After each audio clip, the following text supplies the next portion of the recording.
Eles acharam engraçado. Meu irmão se recostou no banco do passageiro e sorriu como se eu fosse um funcionário e não um parente de sangue. Você é só o motorista, disse ele, e os outros riram. Meus pais, a esposa dele. Um coro familiar de zombarias. E então a revelação. Um quarto, 4 pessoas. Pais, irmão, a esposa dele. Nenhum quarto para mim, nenhum convite, nenhuma consideração. Mantive os olhos no volante. Sorri. Sem problemas. Eles não viram o que estava acontecendo naquele silêncio atrás dos meus olhos. Acharam que a piada tinha acertado em cheio. Mas as piadas perdem a forma quando você as afia como facas. Eu deveria saber. Meu irmão sempre mediu seu valor pelo quão pequeno ele conseguia me fazer.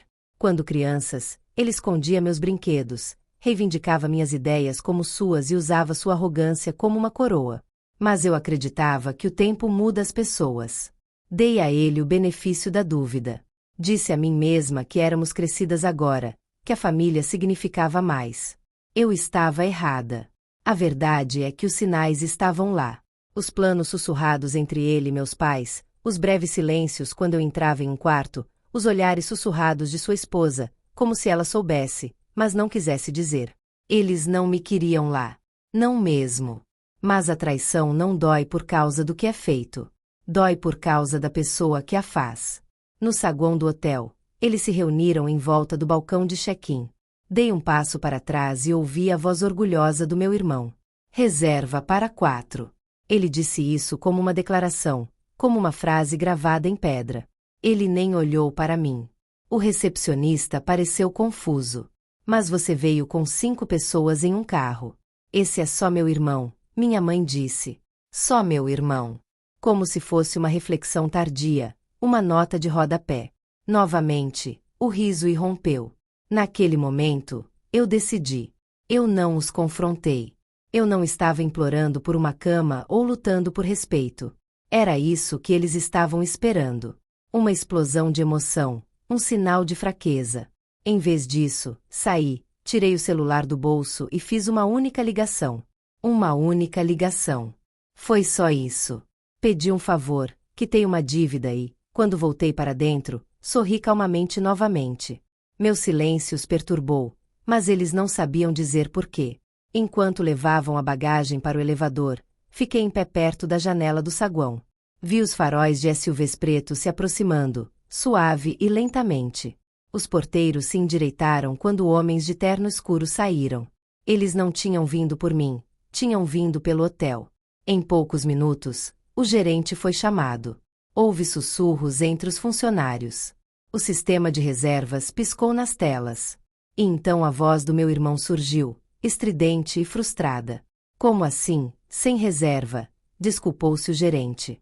Uma falha no sistema, disse ele. Todos os quartos cancelados, tudo reservado. Nada disponível. Nem para esta noite. Nem por uma semana. Eu suportei o caos.